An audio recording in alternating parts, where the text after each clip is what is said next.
Eu vou agora passar a palavra ao meu próximo convidado. Ele decidiu deixar o emprego e arriscar num negócio próprio. Hoje está cá para contar como se tem saído desta aventura. Uma salva de palmas agora para o Artur Ferreira, por favor.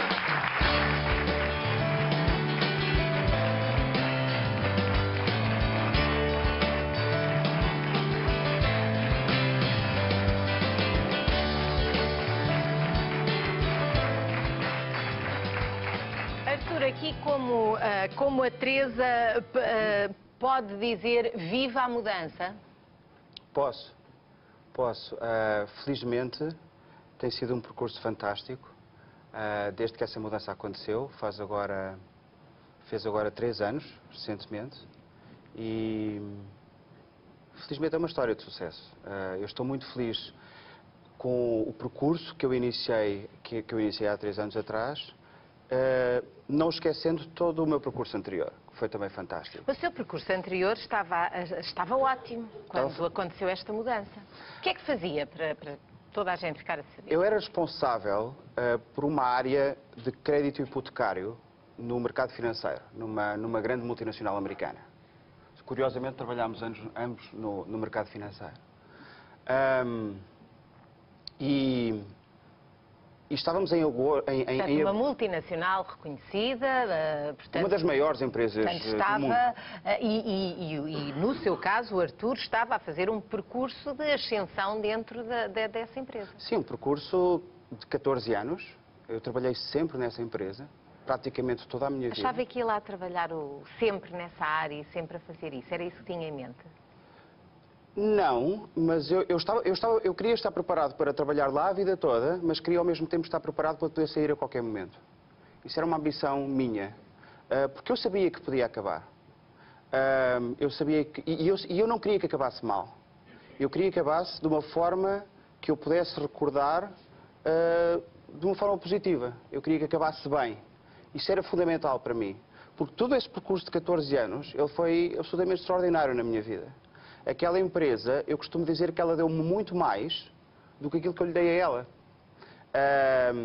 Em termos de aprendizagem, de crescimento, quer como pessoa, como profissional. Relacionamento humano com as pessoas. Relacionamento humano. Portanto, sentia-se realizado? Eu sentia totalmente realizado. Então qual foi o clique para a mudança? O que aconteceu foi que, em abril de 2008, foi o início de uma coisa que se fala até hoje, que foi a crise do subprime. Mesmo que muita gente não saiba ainda o que é que isso significa, quando se ouve essa palavra, fica-se foi mau. Foi o início da crise do mercado financeiro que nos levou um bocadinho àquilo que onde nós estamos hoje. E ao discurso dos políticos foi por causa daquela crise, há uma crise mundial e então também tem sido muito usado como argumento para todos os outros males que se seguiram. Mal ou bem, o início dessa crise financeira foi aí. Aconteceu no primeiro trimestre de 2008.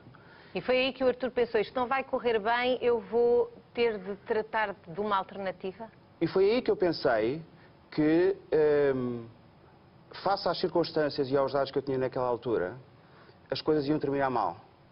E que daí para a frente não iria ser melhor do que tinha sido até aí. E eu não queria viver esse cenário. Para mim era muito importante que o meu percurso de vida, pessoal e profissional, porque para mim as duas coisas estão intimamente ligadas, ele continuasse a ser algo que contribuísse para o meu crescimento e que fosse algo que me motivasse para o futuro. Eu percebi claramente que aquele era um ponto de mudança na minha vida. E o meu mérito, se é que eu tive algum, mas eu acho que o meu mérito foi eu antecipar esse cenário. Então o que é que fez? E o que eu fiz foi, eu olhei para a minha vida em função de tudo aquilo que tinha sido o meu percurso anterior e o que é que eu gostava de fazer dali para a frente. E eu procurei identificar áreas no mercado onde eu eventualmente pudesse trazer algum valor, que fizesse sentido para mim e que fizesse sentido para o mercado. E lembrou-se, tanto quanto eu sei, e tanto quanto o Artur próprio diz, de um amigo, de uma pessoa que tinha conhecido, uma pessoa no Brasil. Eu tenho, o meu melhor amigo viveu em São Paulo vários anos.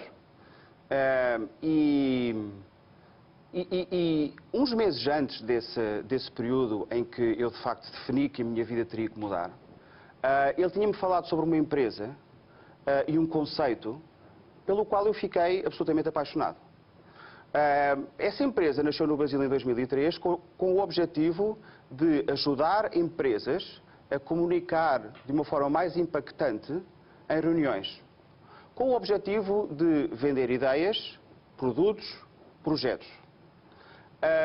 Portanto, apresentações, ou seja, o saber conversar, comunicar, estar, apresentar ideias. Portanto, estamos a falar assim de uma espécie de representação daquilo que se comunica? Não é uma de uma forma é uma representação, mas é uma... Porque quando o Artur diz, era uma coisa, era as apresentações, e as pessoas falam, mas apresentações de quê? De programas de televisão? É um universo que muita gente desconhece, não é? Que é preciso também trabalhar essa área dentro das empresas e na comunicação das ideias dentro das empresas e das empresas umas com as outras, não é? Sim, mas o que nós fizemos foi o seguinte, o nosso foco é o desenvolvimento de apresentações corporativas. Situações como quando você vai apresentar a sua empresa, quando você tem um grande negócio para fechar, quando você tem uma reunião com a sua equipa de gestão e você quer, por exemplo, agora em janeiro. Muitas empresas reúnem nesta altura e fazem aquilo que nas empresas se chama o kick-off do ano. A reunião de lançamento, o pontapé de saída, a reunião de lançamento do ano, onde você vai comunicar para os seus colaboradores qual é que é a estratégia da empresa durante o ano 2012. Como é que a empresa vai enfrentar os tempos difíceis, qual é que é a estratégia de crescimento, seja lá aquilo que for. E o que se passa é que, tradicionalmente, esses momentos são muito chatos. As empresas comunicam-se muito mal nesse tipo de situações. E isso não faz muito sentido, porque são momentos absolutamente estratégicos na vida de uma empresa. São momentos que podem motivar as pessoas, é isso? E se forem desaproveitados, perde-se essa oportunidade? Há muitas oportunidades que são perdidas, porque as empresas não investem suficientemente nesses momentos. Não investem só do ponto de vista do tempo que você precisa dedicar a preparar uma reunião deste género, não investem suficientemente sob o ponto de vista da história, sob o ponto de vista de como é que eu vou comunicar esta minha mensagem, e não investem sob o ponto de vista da criação de uma série de ferramentas que estão muitas vezes à sua disposição, entre as quais o famoso PowerPoint, para você poder ilustrar as suas ideias. Okay? Então há uma série de... Estás a utilizar novamente a palavra ferramentas que estão à nossa disposição e que podem ajudar a maximizar as suas oportunidades de sucesso nesse tipo de reuniões. Por Portanto, exemplo, é agora esse o seu trabalho. E esse é o meu trabalho hoje em dia. E quem são os seus clientes? Tem clientes muito diferentes uns dos outros? Eu tenho clientes em praticamente todos os setores de atividade que existem nas empresas. Desde setores mais tradicionais, como banca ou seguros, até coisas mais coloridas, como clubes de futebol. São clientes da Soap. Passando por empresas de grande consumo, indústria farmacêutica, empresas de alta tecnologia. Isso era uma coisa, Artur, que há 20 anos esse trabalho nem existia. Esse trabalho sempre foi feito... pouco, era feito dentro das empresas se houvesse quem tivesse jeito. Até há 3 anos atrás ele não existia, Conceição. Ele sempre foi feito pela assistente do diretor-geral ou pelo estagiário do marketing. O que nós dissemos às empresas foi que isso não é suficiente. Que assim como quando você contrata uma agência de publicidade para fazer um spot de televisão, você deve contratar alguém que o vai ajudar a aumentar as suas chances de sucesso. E a verdade é que a receptividade a esta ideia foi absolutamente fantástica. E, portanto, à partida, um posto de trabalho que nem existiria, como o próprio Artur diz, aqui há uns anos, passou a ser o seu e essa mudança foi feita sem sobressaltos. Portanto, conseguiu passar de um trabalho para o outro de forma tranquila. Consegui. Era muito evidente para mim que a minha vida naquela altura, eu olhei para a minha vida como se ela se fosse dividida em 2 partes. Portanto, eu tinha tido os meus 14 anos desta fantástica empresa, que já agora se chama GE, que é uma grande multinacional americana, e eu tinha muito claro que eu queria passar os próximos 15 anos noutro projeto que me entusiasmasse tanto ou mais do que os 14 anos anteriores. E entusiasmo não lhe falta, quem já o ouviu também e colocou o seu testemunho também neste livro, Mudar de Vida, foi a Dalila Pinto de Almeida, que ouviu a Teresa e o Artur, provavelmente com mais tempo do que nós, mas Dalila, muito boa tarde. Boa tarde. Este livro surge com alguns testemunhos de muitos que ouviu relativos a situações de trabalho, de mudanças de trabalho, de ambições, perspectivas, expectativas, tudo dentro do mercado de trabalho. Sim. De facto, no âmbito da minha atividade de consultoria, numa grande empresa de consultoria, que é a Eurogroup Consulting, eu ouço todos os anos muitas pessoas que, por força desse trabalho, quer a nível de recrutamento de quadros superiores, quer a nível do coaching, quer a nível de trabalhos com grupos em empresas e, a dada altura, no início deste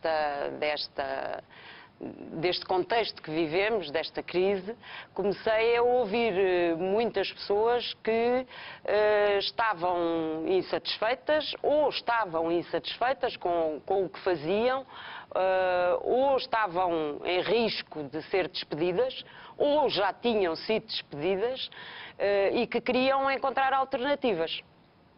E algumas delas encontraram-nas, de facto, como é o caso do Artur, da Teresa e de mais 15 pessoas que constam no livro.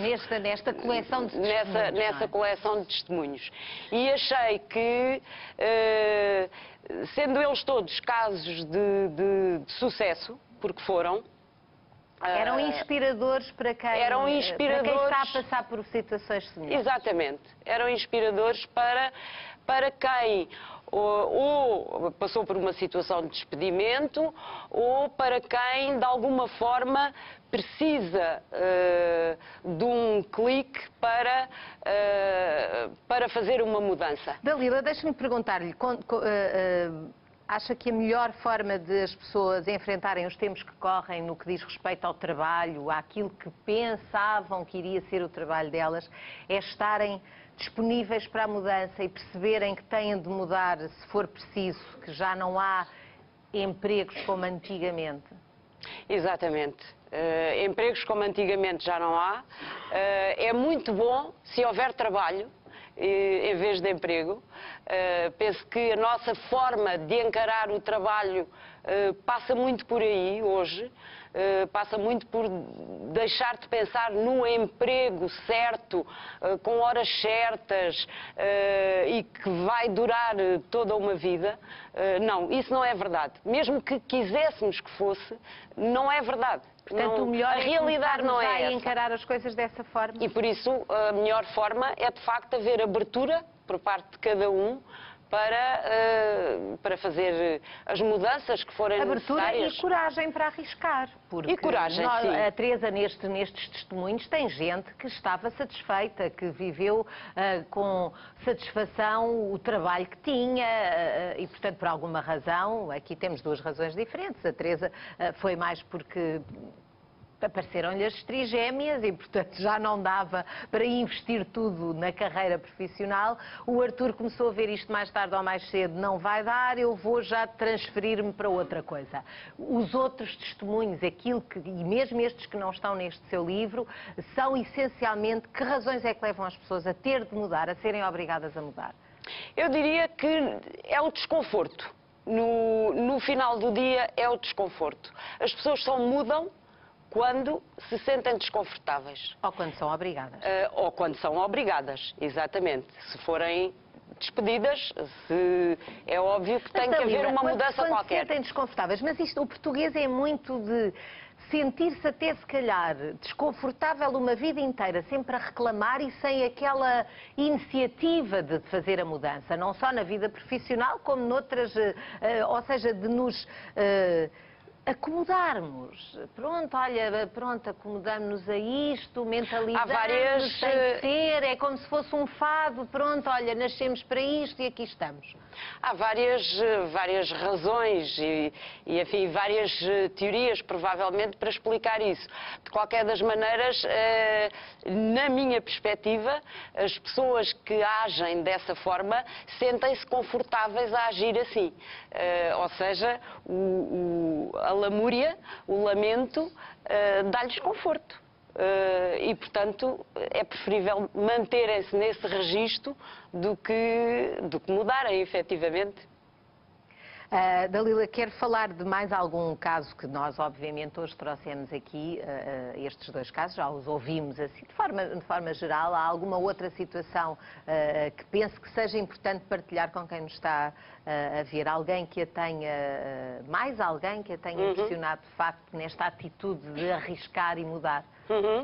Bom, eu antes disso, já vou responder à sua questão, mas antes disso gostaria de salvaguardar que todas estas pessoas, e pela natureza da minha atividade, que é no âmbito da consultoria em gestão, todas estas pessoas são pessoas privilegiadas.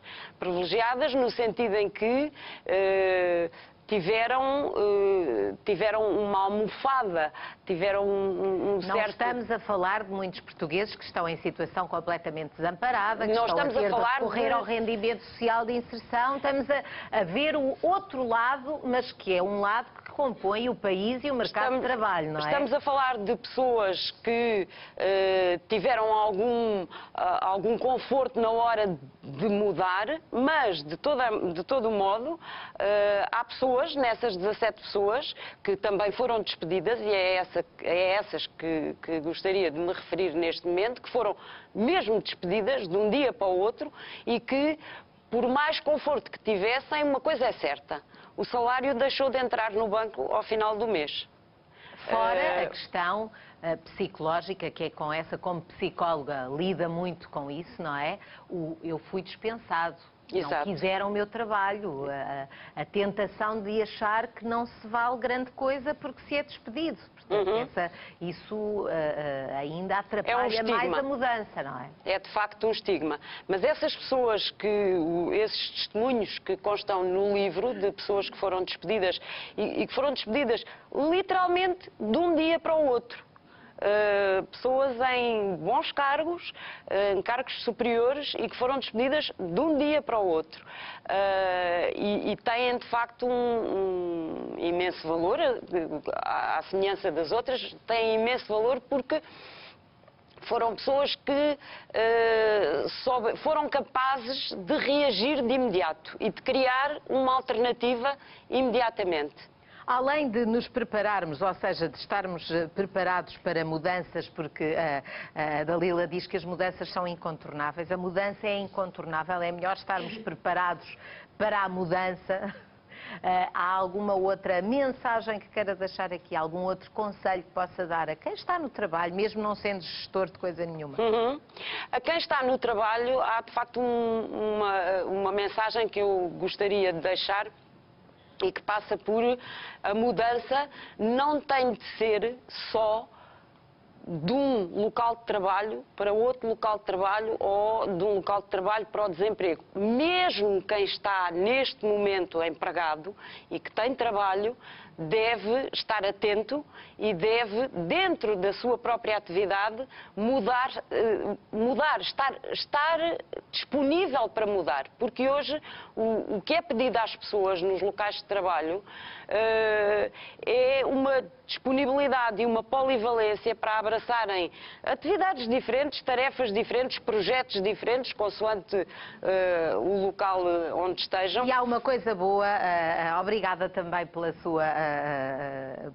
suas dicas aqui, e há uma coisa boa, é que isso só enriquece as pessoas, o serem polivalentes e saberem e terem curiosidade e tomarem a iniciativa de fazer as coisas de maneira diferente ou estarem disponíveis para outras. Quero agradecer também à Teresa e ao Arturo terem estado aqui connosco. Devo também, já agora, acrescentar que este livro tem que a autora, a editora e os livreiros contribuem com 13 € por cada livro vendido para o Banco Alimentar contra a Fome. Portanto, se está curioso, se lhe apetece ouvir aqui mais ensinamentos de experiências concretas, experiências que cada uma destas 17 pessoas viveram, já sabe. Mudar de Vida é o livro que tem muitas dessas respostas. Agora,